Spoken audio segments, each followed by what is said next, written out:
Eh bien, bonjour à tous et bienvenue pour la revue d'actualité de l'OCIR, donc du mois d'avril et donc qui correspond au mois de mars 2022. Cette présentation a été préparée également avec Christophe qui donc m'a rejoint pour m'aider un petit peu sur la revue d'actualité, pour composer les slides, qui malheureusement n'est pas là aujourd'hui pour présenter car il est en audit pour une de ses filiales, de ce que j'ai compris. Donc, nous allons démarrer. Je vous laisse lire le petit message en bas à droite et puis nous verrons si vous trouverez. Alors, nous démarrons historiquement par les vulnérabilités. Donc, le bulletin Microsoft de mars contenait 71 vulnérabilités, ce qui est quand même pas mal.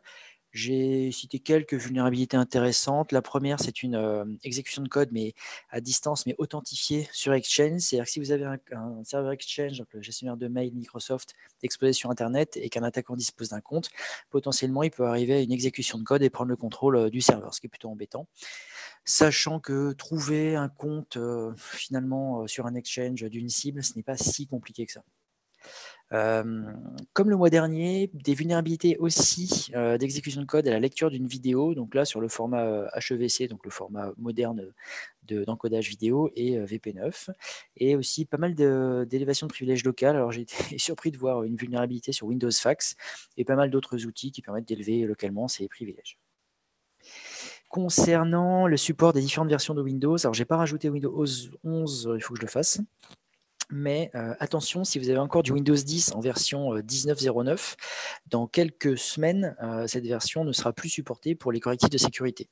Donc il serait temps de passer à une version supérieure. Et dans l'idéal, peut-être pas la 21H1 qui finalement périme à la fin de l'année. Concernant les vulnérabilités, alors sur les navigateurs, quelque chose d'intéressant. La première, c'est une vulnérabilité qui ne touche pas Firefox, mais qui touche les autres navigateurs et qui permet en fait d'avoir accès aux variables d'environnement du poste, avec une espèce de petite astuce qui consiste à faire enregistrer des fichiers avec le nom de variables d'environnement. Typiquement, je sais pas, username, des choses comme ça. Et alors, par contre, ça demande aussi à ce que l'utilisateur appuie sur Entrée pendant quelques secondes. Donc, le scénario d'attaque n'est pas si évident que ça, parce qu'il faut quand même forcer l'utilisateur à appuyer sur une touche pendant un certain temps. Et ça permet d'accéder donc à des variables d'environnement comme username, potentiellement d'autres choses, éventuellement des variables d'environnement qui pourraient être liées à, par exemple, de l'AWS si vous utilisez l'outil en ligne de commande d'AWS qui demande à ce que certaines informations sensibles soient mises en variable d'environnement. Donc, ça peut être rigolo. Je n'ai pas trop de scénarios d'exploitation vraiment importants. Je me posais la question de cette vulnérabilité sur les choses, les outils qui embarquent en fait le moteur V8 de Chrome pour faire des captures d'écran ou naviguer sur des sites web ou faire de l'automatisation de tests. Et j'ai pas réussi à l'exploiter avec ces outils-là, donc je ne sais pas trop quels sont les scénarios d'exploitation. Ensuite, la deuxième est assez rigolote, c'est une confusion de type qui touche surtout Chrome et Edge, parce que Edge utilise le moteur de Chrome maintenant, et Chromium, et donc voilà, surtout qu'elle est exploitée dans la nature, donc il est recommandé de mettre à jour. Ensuite, alors je suis tombé dessus par hasard, mais Adobe a publié des vulnérabilités, enfin des correctifs pour des vulnérabilités sur ces trois outils phares, Photoshop, Illustrator et After Effects. Donc je les ai notés là, et je me suis demandé en fait quel était l'état des lieux des vulnérabilités sur rien que Photoshop.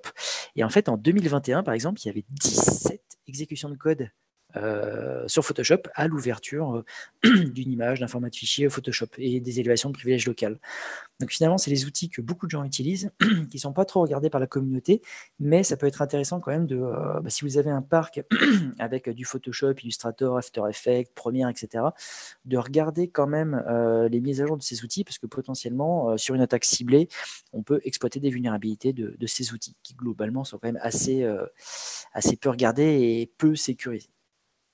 Typiquement, aujourd'hui, Photoshop et Illustrator, et je crois que Premiere, c'est pareil, utilisent en complément Node.js et exécutent pas mal de processus qui utilisent du Node.js pour écouter sur différents ports Et à une époque, d'ailleurs, il y avait même une exécution de code à distance, par exemple à partir d'un navigateur sur Photoshop, où le navigateur allait sur une page web. La page web utilisait des WebSockets pour appeler localement le petit Node.js du Photoshop et ensuite appeler des commandes qui permettaient d'aboutir à une exécution de code. Donc c'est pas un truc qui est forcément à prendre à la légère parce que voilà, ça peut être exploité dans la nature et ça l'a été par le passé. OpenSSL, je passe rapidement, c'est un déni de service suite à une boucle infinie, et surtout ça a été trouvé par Tavis Ormandy, et les détails sont assez intéressants, donc ça je vous laisserai lire. Ça c'est beaucoup plus rigolo. GitLab, qui est un des deux principaux outils pour faire de la gestion de code source et d'historique de code source avec GitHub, était vulnérable. Lorsque vous activiez le module, tiens, pourquoi c'est en tout petit, le module OmniAuth qui permet de gérer l'authentification autre que par le login et le mot de passe interne à GitLab, donc par un LDAP externe, de l'OAuth ou du SAML pour faire de l'authentification forte ou du SSO. En fait, GitLab, elle écrasait le mot de passe de l'utilisateur et le remplaçait par un mot de passe qui était codé en dur dans le code, qui est le mot de passe que vous voyez là, 1, 2, 3, QWE. Faisait correspondre la longueur du mot de passe avec votre règle de longueur de mot de passe définie dans GitLab en faisant une espèce de bourrage, donc du padding, avec des zéros. Donc si votre règle de longueur de mot de passe était fixée à 12, bah, ça mettait le mot de passe tel quel. Si c'était 13, ça rajoutait un 0, etc. Donc ce qui veut dire qu'avec les 3 mots de passe que je vous ai mis là, vous avez quand même des chances d'arriver à trouver les mots de passe de beaucoup de gens qui auraient activé cette fonctionnalité sur GitLab. Ça a été corrigé. Par contre, si vous avez corrigé, est-ce que vous avez pensé à vérifier que les mots de passe n'étaient pas ceux-là, ou en tout cas à réinitialiser les mots de passe des utilisateurs qui étaient concernés? Ce serait une bonne idée de vérifier. Ensuite, alors ça c'est une vulnérabilité qui a fait beaucoup de bruit, mais le slide d'après également, une vulnérabilité sur Spring Cloud Function qui permettait tout simplement d'arriver à une exécution de code dans certains cas. Le correctif a été publié donc fin mars, et 2 jours après, la vulnérabilité Spring4Shell a été publiée. Donc panique, parce que tout le monde a pensé à un second Log4j. Dans les faits, les conditions d'exploitation sont tellement rares, tellement peu fréquentes que je pense que vous pouvez être comme le petit tigrou et plutôt tranquille. Mais ça n'empêche pas qu'il faut vérifier. En gros, c'est une vulnérabilité au sein de Spring qui est vraiment dans des cas très spécifiques d'utilisation de package war de Tomcat et avec certains appels un peu particuliers où en fait vous allez binder des paramètres envoyés par des requêtes HTTP directement sur des classes Java. Donc en gros déjà c'est très peu utilisé et c'est plutôt une mauvaise pratique parce que dans les docs associés à ces fonctionnalités, il est recommandé de ne pas le faire et d'utiliser un paramètre spécifique qui est le allowed fields qui permet justement de limiter cette problématique. Donc, nous, on l'a testé chez pas mal de prospects et de clients et globalement, on a trouvé personne de vulnérable. Et sur Internet, j'ai vu plein de gens faire également la même chose et ne pas trouver de cible vulnérable. Ce qui est intéressant par contre, c'est que le code d'exploitation a été publié avant que l'éditeur ne communique sur la vulnérabilité. Alors je suis tombé dessus à ce moment-là, donc moi j'ai vite, comme je sentais que ça puait un peu, je l'ai téléchargé directement et j'ai récupéré le Python, et le chercheur a après supprimé son code d'exploitation de GitHub, mais bon, le mal était déjà fait. Et surtout, Internet a massivement été scanné justement à la recherche de cibles vulnérables. Vous avez donc le correctif aujourd'hui qui est disponible. Vous avez également des contournements qui sont disponibles. Vous avez, je vous recommande le GitHub du NCSC néerlandais qui présente pas mal d'outils pour vérifier si vous êtes vulnérable ou pas à cette vulnérabilité, ainsi qu'une liste de correctifs et de recommandations. Dernier petit point, c'est qu'apparemment, le botnet Mirai, je ne savais même pas qu'il existait encore, a été pas mal utilisé ces dernières semaines pour chercher des cibles vulnérables à Spring4Shell. Ensuite, iOS et macOS, donc un beau bulletin de correctifs pour les deux systèmes d'exploitation. Pas mal de vulnérabilités, donc si vous n'avez pas mis à jour, je vous recommande de mettre à jour rapidement. Beaucoup d'élévation de privilèges locales et aussi d'exécution de code à l'ouverture d'une page web dans Safari, une page web bien sûr spécialement formatée pour. Et ce qui était rigolo, c'est qu'il y avait également des contournements de l'écran de verrouillage de macOS, mais également de l'iPhone. Concernant le piratage, alors ça, c'est assez impressionnant, c'est que donc une librairie, alors personnellement que je ne connaissais pas, CSRF Magic, qui est censé donc aider à se protéger des injections type CSRF, contient une porte dérobée. Et en fait, si vous faites un get avec les paramètres qui sont écrits en dessous en gris et en rouge, vous obtenez une exécution de code où en fait il y a une petite partie du code, donc c'est la partie haute à droite, qui est obfusquée avec un mélange de chaînes de caractères qui sont concaténées en base 64 puis après décodées. Et en fait, on arrive tout simplement à une exécution de code. Et ça date quand même de 2014, c'est-à-dire que depuis près de 8 ans maintenant, il y a cette espèce de porte dérobée qui se trouve dans cette librairie. Et tous ceux qui utilisent cette librairie depuis l'époque étaient vulnérables et se sont peut-être fait pirater. Donc si vous avez un composant qui utilise cette librairie, il serait bon de regarder. Et a priori, il y a l'éditeur d'outils de gestion de tickets Ivanti qui a publié un correctif avec la CVE susnommée, qui a priori serait lié à cette vulnérabilité parce que Ivanti utiliserait cette librairie pour se protéger des CSRF. Vous avez le code désobfusqué en bas en plus gros que je vous ai désobfusqué. Enfin, j'ai sauté quelques étapes, mais en gros, le code, ça donne ça. Donc, c'est un décodage base64 et une évaluation du code associé. Autre porte dérobée plus ou moins, donc un article, je crois que c'est Proofpoint, Proofpoint qui a sorti ça, une espèce d'attaque qui cible apparemment plutôt les entreprises et ministères français, qui commence classiquement par un hameçonnage, un phishing, mais au lieu d'exécuter directement du code pour prendre le contrôle de la cible, alors la cinématique est très très complexe et très longue, mais d'abord ça exécuterait donc un PowerShell qui irait installer Chocolatey, qui est une espèce de gestionnaire de paquets un peu comme APT ou Yum, mais pour Windows, qui permet d'installer facilement des logiciels. Et à partir de ça, ça installe plein d'outils, Python, pip, plein de choses comme ça. Et ensuite, il y a toute une chaîne d'exécution de code pour finalement arriver à une prise de contrôle du poste, une installation d'un proxy Tor et une communication avec un serveur de commande contrôle dans le réseau Tor. Ça me paraît un peu compliqué toutes ces étapes, juste pour une prise de contrôle, mais bon, c'est comme ça. Et encore une fois, ça démarre par un simple hameçonnage avec une macro Office. Concernant les piratages, je vais passer le premier, parce que bon, voilà, c'est pas forcément hyper intéressant. Le deuxième, c'est une marque de literie, je crois allemande ou belge, qui commence à faire pas mal de promotion et de communication en France, qui s'est fait pirater. Et les données de quasiment 100 000 clients ont été volées. Alors, quand je parle de données, ce sont des données bancaires, puisqu'en fait, les attaquants avaient utilisé la technique utilisée par le groupe Magecart, qui consiste à injecter du JavaScript dans la page de paiement, afin de récupérer au moment du paiement les données personnelles ainsi que les données carte bancaire de tes victimes. Et ce qui est fou, c'est que c'est arrivé quasiment au moment où il faisait une grosse promotion de sponsoring sur YouTube. D'ailleurs, si vous êtes intéressé, vous avez un code promo sur le côté où en plus, je crois qu'il file 40% de promotion de base et vous avez 10% de plus si vous mettez le code DTC, donc de la chaîne éponyme DTC dans ton corps, une très bonne chaîne YouTube. J'en fais la promo. Et autre piratage, celui de HubSpot, qui est l'un des deux plus gros CRM au monde, le premier étant plutôt Salesforce, donc outil de gestion commerce et marketing. Apparemment, HubSpot a été piraté avec pour objectif de cibler des entreprises travaillant dans la crypto-monnaie pour ensuite voler des crypto-monnaies. Donc vous avez deux articles qui sont intéressants, qui détaillent un peu la cinématique et comment les attaquants s'y sont pris et ce qu'ils ont ciblé. Alors, Spécial Lapsus, donc le fameux groupe de cybercriminels qui fait beaucoup parler d'eux depuis quelques mois.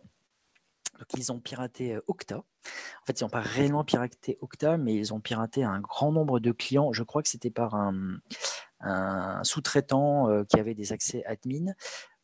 Ce qui est un peu gênant, c'est qu'Okta a mal communiqué parce que le piratage datait, je crois, de décembre, décembre 2021. Et Okta, au début, a un peu dénigré et nié les faits jusqu'à ce que ça sorte complètement. Et donc, leur communication a été un petit peu déplorable vis-à-vis de cet incident de sécurité.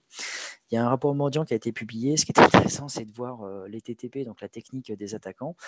Globalement, ils ont récupéré des accès VPN existants, se sont connectés en VPN, ont fait des pivots par RDP entre différentes ressources, ont utilisé des outils extrêmement avancés comme Process Hacker et Mimikatz, en les téléchargeant d'ailleurs préalablement, enfin, en arrivant sur les stations, ils ont téléchargé les outils avec Bing, en faisant des recherches sur Bing, et en téléchargeant les outils, ensuite en les exécutant, juste pour contourner les mesures de sécurité, prendre le contrôle des cibles. Donc c'est hacker niveau -1, tellement c'est évident et simple, mais ça a fonctionné. Process Hacker, d'ailleurs, avait été utilisé par les attaquants pour arrêter l'EDR qui sécurisait les postes ou les serveurs qui étaient ciblés. Donc c'est assez hallucinant de voir ce genre de technique quand même assez simple fonctionner chez un éditeur comme Okta. Mais bon. Autre piratage, celui de Microsoft, donc avec une publication de pas mal de codes sources liés à ce piratage, en particulier des codes sources d'applications mobiles, d'applications pour Windows du store Microsoft, de Bing, de pas mal de choses. Il y a aussi des choses liées à Cortana, et aussi des certificats d'ailleurs qui ont été un peu réutilisés. Ce qui est assez amusant, c'est que les attaquants ont communiqué sur le piratage alors qu'ils étaient encore en train d'extraire les données, et donc Microsoft, voyant ça, a rapidement coupé les accès. Je ne sais pas quelle technique a été utilisée parce qu'elles ne sont pas détaillées aujourd'hui, mais si ce sont les mêmes techniques que citées juste au-dessus, ce n'est pas des techniques très très avancées. Ensuite, alors ça par contre, ça c'est vraiment très très grave. Ça met en risque la sécurité mondiale. C'est que, ça c'est même Linus Torvald qui l'a confirmé, c'est que apparemment le code source open source du noyau Linux a été volé par Lapsus et a été publié sur Internet, également avec l'HDMI, apparemment Apache HTTPD, Bind et même OpenSSH, donc les codes sources d'OpenSSH qui a été publié, donc ça c'est vraiment très très grave. Ensuite, plus sérieusement, donc Lapsus aussi, il y a eu pas mal de sujets sur leur technique, et pas mal de leurs cibles utilisent du MFA, donc l'authentification forte à facteurs multiples. Et une des techniques que les attaquants utilisent pour contourner le MFA, c'est tout simplement de harceler les cibles de notification. Typiquement, quand vous avez une authentification, je vais prendre un exemple sur Office 365, vous avez la possibilité de demander des notifications sur votre smartphone. Et une des techniques qu'ils utilisaient, c'est de demander tout le temps des notifications d'authentification, jusqu'à ce que les cibles en aient marre et cèdent. Et d'ailleurs, cette technique, on en a déjà parlé en décembre dernier lors de la revue d'actualité. Et a priori, malheureusement, ça marche. Et dernier slide sur Lapsus, il y a une enquête qui est sortie, apparemment, et des arrestations. Apparemment, le leader aurait 16 ans. Et malgré cet âge-là, aurait piraté, donc comme je l'ai mis, Nvidia, Ubisoft, Okta, Microsoft, LG. Ce qui est fou, c'est que ce serait aussi un ancien de la communauté de joueurs Minecraft. Et alors, je suis assez surpris du nombre de problèmes de cybersécurité qui viennent de gens de la communauté Minecraft, comme par exemple Log4j, qui vient de lutte entre différents joueurs et hébergeurs à Minecraft. C'était essentiellement aussi une personne qui était admin de Doxbin, site assez controversé.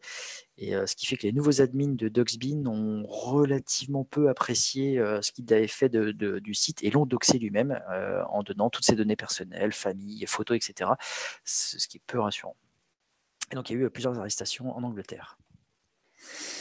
Ensuite, concernant le malware, il y a un papier qui est sorti, un document qui est sorti récemment aux États-Unis, du gouvernement américain, qui tendrait à montrer que l'opération Triton qui a eu lieu il y a quelques années serait une opération russe, plutôt liée au FSB. Et pour rappel, en fait, Triton, c'était une opération qui visait des industriels, des usines, qui utilisaient des solutions Triconex, aujourd'hui rachetées par Schneider, qui est en fait une solution qui utilise 3 niveaux de sécurité pour protéger les équipements industriels.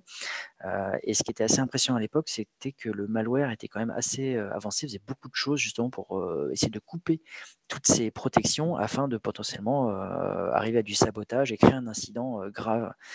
Ce qui était étonnant, c'est par contre que les gens qui avaient participé à la réponse à incident et à l'analyse étaient surpris par le fait que le malware semblait être en mode d'expérimentation, de test, parce qu'il était encore en debug, parce qu'il y avait plusieurs tests répétés, parce que rien n'était terminé. Donc voilà, ça donnait cette impression-là. Autre sujet lié à la Russie également, donc Sandworm, qui est un groupe connu lié plutôt au renseignement militaire russe, qui a mené des attaques offensives des opérations offensives sur des installations énergétiques ukrainiennes, essentiellement à vocation destructive, c'est-à-dire qu'il y avait 2 principaux outils qui étaient utilisés. Le premier, un destroyer 2, qui, comme son nom l'indique, est la suite d'un destroyer tout court, connu depuis quelques années, et qui ciblait vraiment le réseau énergétique, et donc qui visait à couper ces réseaux-là. Et également un autre malware, donc Caddy Wiper, qui lui en fait ciblait tout ce qui était système Windows, avec pour objectif de vraiment effacer les données et détruire les partitions pour vraiment rendre les équipements, les serveurs et postes irrécupérables ou difficilement. Il y avait également pas mal de scripts et d'outils qui étaient utilisés. Vous avez tout sur le. Alors, c'est la version traduite que vous avez en bas, mais vous avez la liste des outils qui avaient été utilisés, avec pas mal de scripts, même pour du Solaris et du Linux, afin de détruire au maximum les serveurs et l'outil industriel. Concernant les outils de défense, alors The Hive 5.0 est sorti, donc ça c'est une très très bonne nouvelle, release majeure, parce qu'avec beaucoup de changements, en particulier une interface graphique remise au goût du jour, qui est vraiment très très belle. Et pour rappel, The Hive, c'est un outil de SOAR qui donc vous permet de gérer vos incidents de sécurité et tout le workflow, donc tout le processus de gestion des différentes informations que vous allez collecter lors d'une réponse à un incident et d'une enquête associée. Donc voilà, donc cette version majeure que je vous recommande forcément de tester, qui est une très très bonne, un très très bon outil. Autre grand changement. Donc ça a été annoncé il y a quelques semaines concernant les CVE. Donc le MITRE ne publiera plus les CVE passés au format CSV, HTML, etc., mais uniquement en JSON, et pour la lecture, enfin pour la soumission et la consultation, ce sera du format JSON 5 au lieu du JSON 4 précédemment utilisé. Alors, très honnêtement, je ne suis pas assez expert du domaine pour vous dire s'il y a vraiment une différence entre les deux, mais forcément, je suppose que oui. Ça, c'est rigolo, j'ai vu ça sur Twitter. Donc en fait, il y a le malware Qbot qui utilise une technique qui permet en fait de bloquer les analyses des analystes qui utilisent l'outil OleTools. En fait, c'est un bug connu qui permet d'empêcher la désobfuscation de.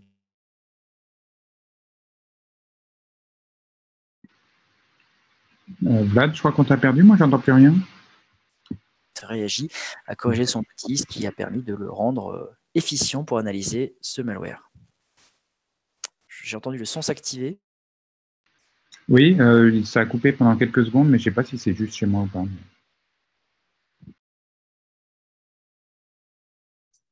Je confirme, ça a coupé quelques secondes.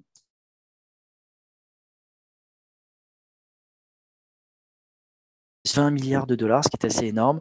Et sur Twitter, j'ai eu pas mal de gens se poser la question de savoir si c'était vraiment un rachat ou c'était juste pour le prix du renouvellement des licences, parce que c'est une blague, mais Splunk coûte très très cher. Vlad, tu as des coupures. J'ai des coupures? Ouais, on vient de te perdre 2 fois. Attends, je vais tester un truc. Bon, elles sont régulières ou c'était juste 2 fois ici? C'est juste les 2 dernières fois, là, sur les 2 derniers slides.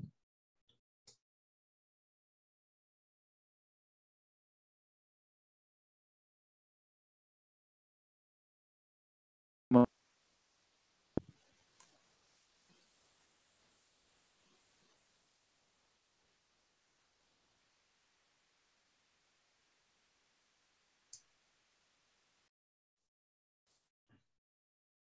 On a perdu. Continuons. Concernant le juridique, Italie, donc l'Italie a mis une amende de 20 millions d'euros à l'entreprise Clearview AI, qui est une entreprise qui en fait collecte massivement sur Internet des photos de gens et potentiellement les informations personnelles associées, pour ensuite faire de la reconnaissance faciale croisée. Alors eux se défendent en disant oui, mais ce sont des données publiques, mais ça n'empêche que le traitement est illégal. Et l'Australie avait fait la même chose en 2021. Ensuite, encore la Russie. Alors, c'est pas Sandworm, mais Sandworm. Donc, le FBI a constaté qu'un certain nombre d'entreprises et d'agences américaines étaient pré-piratées par l'agence, une agence de renseignement russe, et par son groupe en particulier Sandworm. avec une attaque dont nous avions parlé le mois précédent, qui consistait à pirater les firewalls WatchGuard et d'implanter ensuite une porte dérobée pour potentiellement prendre le contrôle et aller plus loin. Je pense que du fait de ce qui se passe entre la Russie et le reste du monde, avec en particulier l'Ukraine, le FBI a fait le choix de les nettoyer par une opération entre guillemets confidentielle les différents firewall WatchGuard américains infectés et ensuite de masquer, protéger, enfin corriger la brèche en bloquant l'accès aux Russes. En fait, le piratage se faisait simplement parce que les portails WatchGuard d'administration étaient exposés à Internet et il y avait une vulnérabilité qui permettait d'en prendre le contrôle tout simplement à distance, ce qu'ont exploité donc, les opérateurs du groupe Sandworm pour reprendre le contrôle de ces firewalls. Donc le FBI a fait son opération et a communiqué très récemment sur cette opération et les résultats. Il l'avait fait il y a quelques années pour VPN Filter, qui là encore était une opération qui visait à prendre le contrôle d'équipements américains, et pas que. Alors ça, je ne sais pas trop où le classer, mais l'ANSSI a communiqué sur le fait que les CSPN auraient une durée de vie maximale de 3 ans. Donc toute CSPN que vous avez peut potentiellement pourra expirer dans les 3 ans. J'ai cru comprendre que ce serait remplacé par le schéma de certification européen, mais ça, je n'ai pas la maîtrise. Et autre sujet qu'on vient de m'envoyer, Red Forums, qui est donc un forum très connu pour l'échange de fuites de données, etc. C'est vraiment fini. Donc, il y a eu une publication du gouvernement américain sur l'arrestation d'un des deux. Ils ont nommé les 2 administrateurs principaux du site, mais surtout ont arrêté l'un des 2 en Angleterre, je crois. Je crois que c'est celui qui est en Angleterre qui a été arrêté, qui est en attente d'extradition. Donc, The Red Forum, c'est fini. Conférence, donc conférence passée Brest CTF, j'ai eu beaucoup de très bons retours de la conférence. Prochaine conférence à venir, BotConf dans quelques jours, j'espère vous y retrouver. Et Stick cet été, Stick qui fêtera ses 20 ans. Et 20 ans au final on se dit que c'est beaucoup, mais finalement 20 ans c'est encore très jeune. Concernant les publications, donc alors là je reprends les slides de Christophe, je vous laisserai lire. Je suppose que c'est très intéressant, une publication de Citalid. Ça également, je n'ai pas eu le temps de le lire, mais ça présente en fait les risques cyber liés aux élections qui ont eu lieu il y a 2 jours. Ça peut être intéressant à lire. L'un des 2 partis pour le 2e tour étant financé par la Russie, c'est public bien sûr, je suppose que le gouvernement russe va fortement influer pour que son parti passe. Nous verrons ce que ça donnera. On pourra peut-être en reparler le mois prochain. Ensuite, donc ça, c'est la publication que je trouve la plus intéressante en ce moment, c'est le panorama des menaces par l'ANSSI. Précédemment, il y a eu le Panocrime d'Occlusif et un équivalent de l'ENISA. Et donc là, un document de l'ANSSI qui fait, je crois, une vingtaine de pages, un peu moins, très intéressant, qui parle de l'écosystème cybersécurité, de pas mal de choses. Je vous recommande vraiment la lecture, il est très très bien écrit. Et voilà, je voulais résumer en quelques puces, mais vraiment, je vous recommande la lecture, ça se lit très facilement. Et 2 autres publications que je n'ai pas lues, je vous l'avoue. Donc, je vous laisserai les lire à tête reposée. Et concernant les derniers slides, le premier point, c'est que Mod Security, qui est un web application firewall open source très connu, très utilisé dans le milieu, ne sera plus maintenu.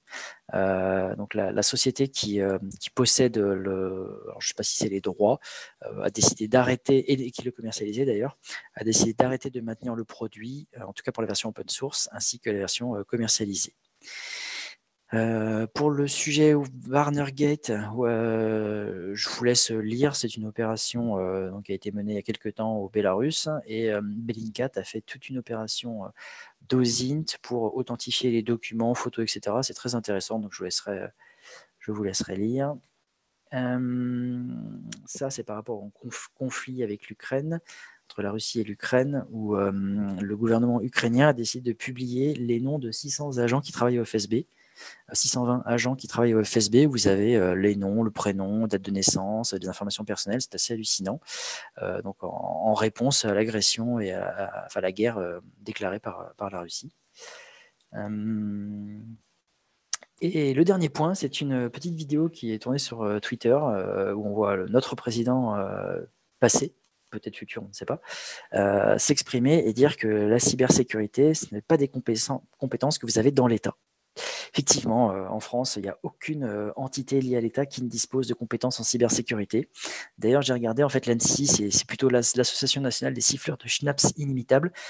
Et donc, je pense que tous les gens qui sont aussi au CEA, au CNRS, à l'INRIA, etc., au C3N, au BEFTI, effectivement, ne sont pas du tout compétents en cybersécurité. Voilà. Eh bien, écoutez, c'était mon dernier slide. Si vous avez des questions, c'est le moment. Des illustrations ou si j'ai oublié des sujets d'actualité, n'hésitez pas. Et on rappelle la JSSI le mois prochain. Donc, il n'y aura pas de réunion habituelle, mais nous nous retrouverons au Cybercampus à La Défense. Donc, si vous voulez assister, n'oubliez pas de prendre vos places, vous inscrire sur le site web. Pour rappel, c'est une journée complète en présentiel et avec, bien sûr, collation et repas pour re-socialiser.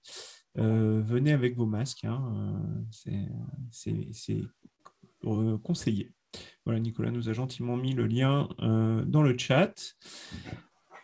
On vous remercie et on vous souhaite une bonne fin de journée et puis à bientôt. Bonne